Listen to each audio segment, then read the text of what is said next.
hands together for Roy Goff. Thank you. Thank you very much, Neil. Good evening, everyone. Welcome. We're glad to see you here. I've only 10 minutes. I've got to rattle through an awful lot, and it's very visual. And I will remove this glass, which is sort of making me feel drunk looking at the screen, as it was going through the water.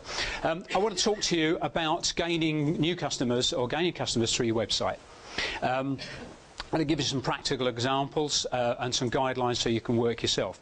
Now, there are 4 stages of getting business out of your website. The first one is getting people there in the first place. So you need to get visitors. You do that by using search engine marketing, search engine optimization, pay-per-click, and advertising elsewhere through your ordinary paper media, on your van, on all your adverts. The next part is when you get people onto your site is making sure they stay there. The third part is making sure that you get something out of them when they stay there. And the fourth part is your customer relationship management. That's connecting with them afterwards, and if they haven't actually bought on your site in the first place, it's then making sure that they do come back and buy from you later on. Now, I can't cover all of that tonight, so I'm just going to cover the 2 bits in the middle. Keeping your people on the site and actually getting something out of them at the end of the day. Now, that's not as easy as it sounds. There are thousands of sites out there, thousands and thousands, that do not produce anything. They don't produce leads, they don't produce inquiries, they don't produce sales, and therefore they don't produce profit. And that's a complete and utter waste of money. So what we're going to do is we'll look at some sites. Now, I found this one because I was looking for car audio. And sadly, that's about all the time you have to get people to stay on your site. Something like 5 to 7 seconds. If you haven't caught them in that time, they're off, they're back to Google, and they're looking at the next one in the list. So that's really what we're looking at first. So let's go back to the site and let's try and work out the things that they're looking for. The very first one they do is they say, does this site look professional? Or does it look amateurish? Now, I think that ticks the box there. That looks fairly professional. I'm quite happy with that. The second thing they look for is, do I believe that very quickly I can find the information I'm looking for? And I think that's the case there. I'm looking for car audio stuff. There's lots of bits down the bottom that tell me all about the different parts and such like, and it's looks pretty comprehensive. So I think, well, yeah, it's probably worth hanging around a bit and seeing what's on there. Now compare that with this site. This is another one in the same list. This is another car audio supplier. Now, how would I feel about that? Now, I actually scrolled down the page and that's what I saw, and it doesn't really tell me anything. So the question you've got to ask yourself is, which one would you do business with? And I don't really think there's any question about what the answer should be. So let's go back to another site that's in the same vein. This one ticks those 2 boxes too, doesn't it? It looks professional. I think we can probably find what we're looking for there, so we're probably likely to kick around for a bit. The next thing we look for is are we confident about this company? Do we think it's trustworthy? And there's a couple of ways you can very, very simply do that. What they've done here is they've put their phone number in huge numbers in the middle of the screen. So they're not hiding behind their website. Call us, we'll talk to you. We're not just some guy in his underpants sitting in his back bedroom running this. We are a real business. And that's a very good lesson to learn for everybody with their sites, is don't hide your contact here. Make it very easy for people to see who you are, where they can contact you, and where you're situated, because it just gives that extra bit of confidence. The other thing you can do, and I've used my site here because I was looking for an example, a particular example, and I've had to end up using mine because I couldn't find one in the time. But what I've done here is I've put down the left-hand side here a whole bunch of testimonials from happy customers who have benefited from what I've done from them. Why not have those up there right up front so people feel confident because other people have worked with you and felt they've benefited? Let's go back to one of the sites we looked at earlier. So we've done the first 3 things, so people are quite happy to sort of stay around. So the next thing is to say, well, okay, that's okay, but what we want to do is get them to do something. Now, it's strange, but we need to tell people what to do.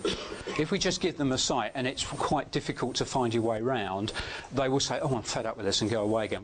When you go online, people are have very short attention spans. So we need to tell them what to do. Now here's a great one that they've put on here. There's a little offer at the top here. Now if I was buying speakers or whatever it was, a nice time-sensitive call to action there. When it's gone, it's gone. So if that's what I'm looking for, I'm bound to click on that one. So it's those sort of things we want to try and do. Get them to do something on your site which leads them to the end result that you want, whether it be to gain them as an inquiry or to gain a sale. Here's another one, Go Compare. How many people have been on Go Compare recently to try and change their utilities or whatever? Very complex site, but haven't they made it easy? You know, get a quote, or down the side there, go here for home insurance, go here for car insurance, just to make it nice and easy for you to work with. You don't have to think, just look for the button and click on it. Here's another one, Stephen Covey. Anybody know Stephen Covey? Yeah, he's wrote 7 Habits of Highly Effective People. Now, great to have your picture on there, or a video of you talking, because it's a great confidence builder, but there ain't many people who can have a third of their web page covered with their own picture. It's only people like Stephen Covey who can get away with it. But even he, down the bottom here, has got loads of little things to try and get you to do something. Go here and have a look at this. And that lovely button in the middle there, Learn More. Who isn't going to click a button that says Learn More? So it's a great way to get people involved in doing something on your site. Here's another one. Some of you may know Jamie Smart. Some of you may have even seen him present at the Antidotes, 3 years ago, I think it was. A great NLP, what do you call him? Practitioner, that was the word I was trying to think of. Now, this is his front page of his site, and you'll see on the front page, clearly in the middle, 6 boxes. Click one of those and you'll get some free stuff. Who's going to say no to free stuff? So they're all enticing little offers there. So if I click the first one that says free NLP hypnosis videos and stuff, it takes me to another page, and it's got a lovely phrase at the top here. You are about to see and hear some of the most powerful NLP and hypnosis techniques in action. Who's not going to want to do that? But he's clever. He takes us on to the next bit, the last little bit of the process. He says, if you want that information, I want your email address. Now you notice he says at the bottom, all I want is your first name and your email address. He's not asking for what toilet paper you use and what size of underpants you have. All he wants is your email. And that's another mistake a lot of people make, is they ask for too much information. Just get their email. That's all you want, so that you can market to them afterwards. So there's the 3 sort of key areas that you need to look at. Make your site look professional, make it so they've got confidence, and make it so they realise they can pick up information very quickly and very easily.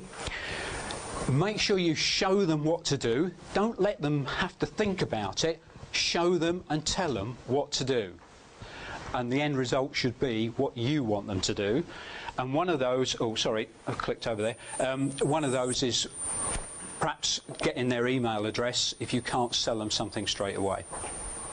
Now here's an important tip for you based on those three things. Why has that gone dark? I don't know. Strange. I hope that's not the projector that's gone funny. It says on there, don't spend a penny on marketing and advertising your website until you've sorted those 3 things out, because you will be wasting your money. You'll be throwing it down the drain. Sort the website out first, and then you can market it. Well, it's come back to life again. That's all right. Now, just to finish off, I want to show you some of the key sites, the really big sites around, and I want you to think about what makes them special. First one I've picked is bbc.co.uk. Could have been Wikipedia or any number of other sites. What's special about that is the breadth and depth of information that's in those sites. Great place to go to if you want some information.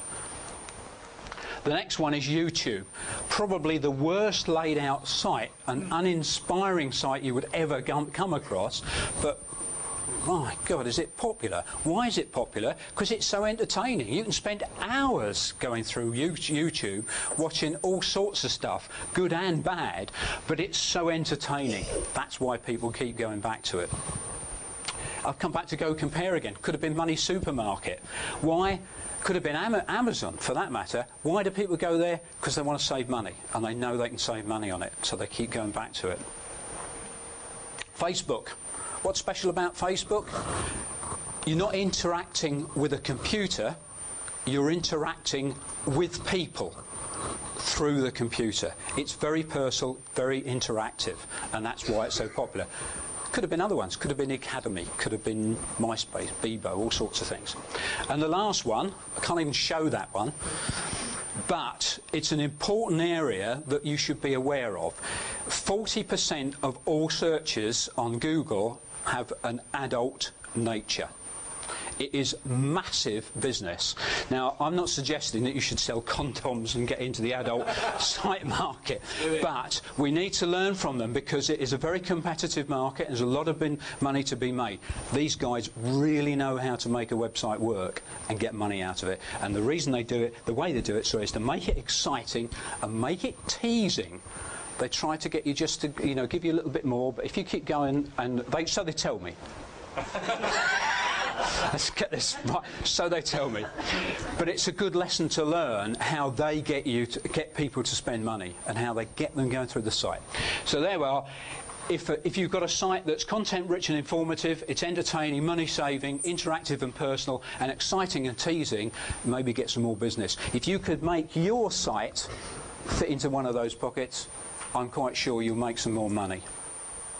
So there we are, ladies and gentlemen. That's hopefully a little pocket guide as to how you can make money out of your website. If you've got any questions, talk to me afterwards, because there's another man waiting to come on now. Thank you. Right, thank you very much. Thank you.